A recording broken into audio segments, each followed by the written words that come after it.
আসসালামু আলাইকুম। কেমন আছেন সবাই? আশা করছি ভালো। আলহামদুলিল্লাহ আমিও ভালো আছি। ওয়েলকাম করছি আফিয়া অ্যান্ড সাফিয়াস ওয়ার্ল্ডে 2024-এর শেষ পর্বে। আজ 31শে ডিসেম্বর।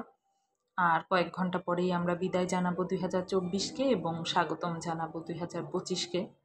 বিগত বছরগুলোর মতোই 2024-ও আমাদের কাছ থেকে বিদায় নেবে অনেক পাওয়া না পাওয়ার মধ্য দিয়ে। অনেক কিছু অর্জন করেছি আমরা 2024-এ, আবার তেমনই অনেক কিছু হারিয়েছিও। অনেক কাছের মানুষকে হারিয়েছি, আপন মানুষকে হারিয়েছি, ভালোবাসার মানুষকে হারিয়েছি।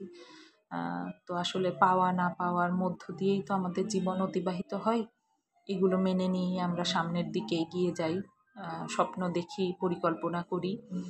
সর্বোত্তম পরিকল্পনাকারী তো আমাদের সৃষ্টিকর্তা। তিনি অবশ্যই আমাদের জন্য যেটা বেস্ট সেটা আমাদেরকে দেবেন।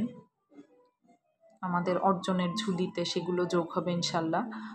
তারপরেও আমাদের পরিকল্পনা তো থাকবেই, নিজেদেরকে নিয়ে, নিজের চারপাশকে নিয়ে।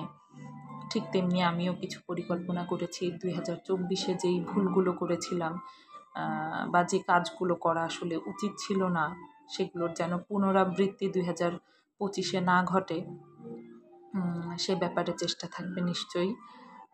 নিজের সম্পর্কগুলোর প্রতি দায়িত্বশীল হওয়ার চেষ্টা করব, মা হিসেবে, সন্তান হিসেবে, স্ত্রী হিসেবে। এবং আরেকজনের কথা আসলে আমার না বললেই না, আমার শাশুড়ি মা, যিনি আমার জীবনে খুব গুরুত্বপূর্ণ একটা জায়গা রাখে। আমি সত্যিই ওনাকে অনেক বেশি ভালোবাসি। আমি আসলে ওনাকে যে মা বলি, এই মাটা আমার কাছে আসলে শুধু শাশুড়ি মা হিসেবেই না, আমি সত্যি ওনাকে মায়ের যে মূল্য সেটা আমি অনুভব করি ওনার প্রতি। আমি সত্যি ওনাকে প্রচণ্ড ভালোবাসি। তো আজকে আসলে শেষ পর্ব, তো অনেক কিছুই শেয়ার করব হয়তোবা, এরকম ছোট ছোট আবেগঘন কথা। আমি আমার মাকেও প্রচণ্ড ভালোবাসি, কারণ ওনারও অবদান আমার জীবনে, আসলে মায়ের গর্ভধারিণী মায়ের অবদান তো বলার কিছু নেই বা বলে শেষ করারও কিছু নেই। তো এই দুই মাই আসলে আমার জীবনে খুব গুরুত্বপূর্ণ অবদান রাখে। আমার গর্ভধারিণী মা এবং আমার ভালোবাসার মানুষটিকে যিনি গর্ভে ধরেছেন, তো দুইজনই আমার জন্য খুব বেশি গুরুত্বপূর্ণ অবদান রাখেন বা ভূমিকা রাখেন আমার জীবনে। এবং আমি চাই যে জীবনের শেষ মুহূর্ত পর্যন্ত বা যতক্ষণ পর্যন্ত আমার পক্ষে সম্ভব, আমি তাদের জন্য কিছু করার চেষ্টা করব। ইনশাল্লাহ সৃষ্টিকর্তা যেন আমাকে সেই তৌফিক দান করেন, যেন আমি আমার এই দুই মাকে ভালো রাখতে পারি। তো আরেকজন আমার আব্বা, যিনি এখন অনেক বেশি অসুস্থ, তবে আসলে বাবারা তো অবশ্যই খুব দায়িত্বশীল, প্রত্যেকটা বাবাই। তবে আমি আসলে কৃতজ্ঞ সৃষ্টিকর্তার কাছে যে এত দায়িত্বশীল একজন পিতার সন্তান আমি, যেটা ভাবলেই আসলে খুব ভালো লাগে। আমি জীবনে, আমি খুবই দুঃখিত, আমি একটু আবেগী হয়ে যাচ্ছি।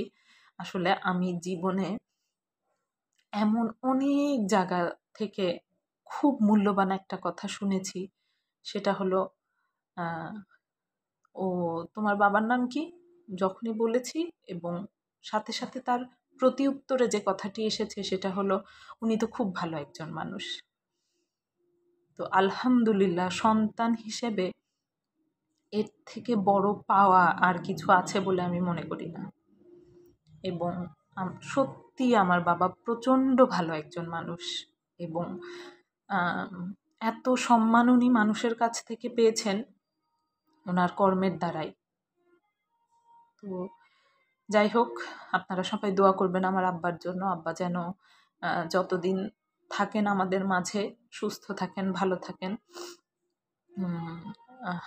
আসলে আমি খুবই দুঃখিত, আমি একটু বেশি আবেগী হয়ে পড়লাম। তো যাই হোক, নিজের বাবা মা, আমার শাশুড়ি মা, সবার প্রতি, এই তিনজনের প্রতি আমার আসলে খুব বেশি শ্রদ্ধা, ভালোবাসা, সব কিছুই সবসময়ই থাকবে। এবং আমি আমার শেষ সামর্থ্য বলতে যে শুধু অর্থের সামর্থ্য তা না, মানে আমার ক্ষমতা, আমার শেষ সামর্থ্য পর্যন্ত আমি এই তিনটা মানুষের পাশে থাকতে চাই। এবং অবশ্যই আমি আমার ছোট্ট ছোট্ট দুইটা পরী আছে, যাদেরকেও আমি খুব ভালোবাসি।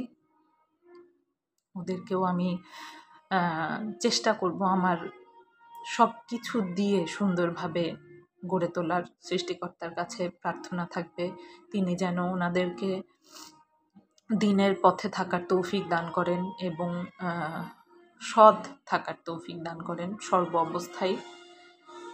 আমার জীবনে আরেকজনের অবদান অনেক বেশি, তিনি হলেন আমার, তার কথা আসলে কি বলবো, আমার লাইফ লাইন, আমার জীবন সঙ্গী, যিনি, যাকে আমি নিজে পছন্দ করে বেছে নিয়েছিলাম। আসলে আমার জীবনের অনেক ডিসিশানই ভুল, তবে আমার মনে হয় আমার জীবনে যদি একটা ডিসিশান ঠিক হয়ে থাকে তাহলে সেটা হলো এটা, যে এই মানুষটিকে আমি বেছেছিলাম আমার জীবনের জন্য এবং সৃষ্টিকর্তা তাকে আমার জীবনে দিয়েছেন। তো আমি আসলে তার প্রতিও অনেক বেশি কৃতজ্ঞ।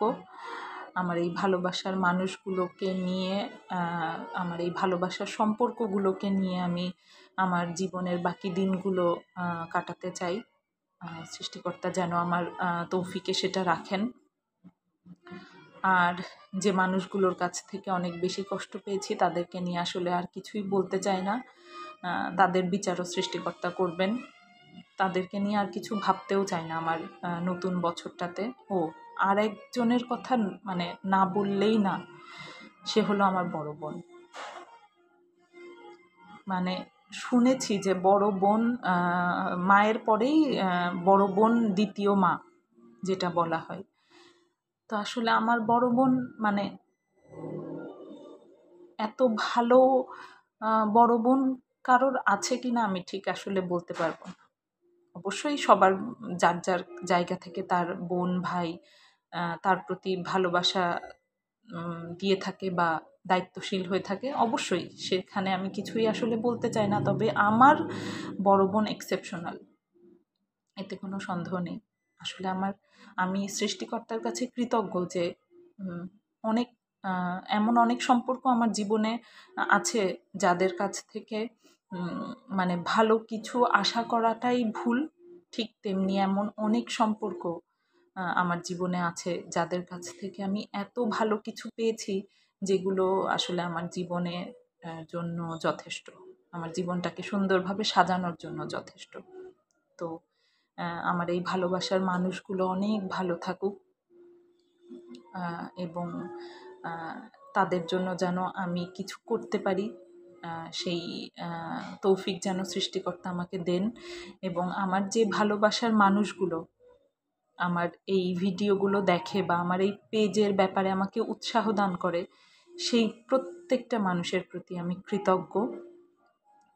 তাদের সবার প্রতি আমার ভালোবাসা, শ্রদ্ধা এবং আগামী দিনেও আমি তাদেরকে পাশে পাবো আমি আশা রাখি।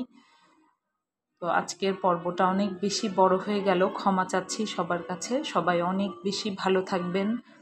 2025 সবার অনেক বেশি বরকতময় হোক। সৃষ্টিকর্তা আমাদেরকে অনেক বেশি রহমত বরকত দান করুক আমাদের জীবনে, আমাদের পরিবার পরিজন আত্মীয় স্বজন আমাদের ভালোবাসার মানুষগুলো নিয়ে যেন আমরা অনেক বেশি ভালো থাকতে পারি, সেই শুভকামনা জানিয়ে, সবার প্রতি শ্রদ্ধা জানিয়ে, সম্মান জানিয়ে আমার আজকের পর্ব আমি এখানেই শেষ করছি। কথা হবে ইনশাল্লাহ 2025-এ নতুন পর্বে।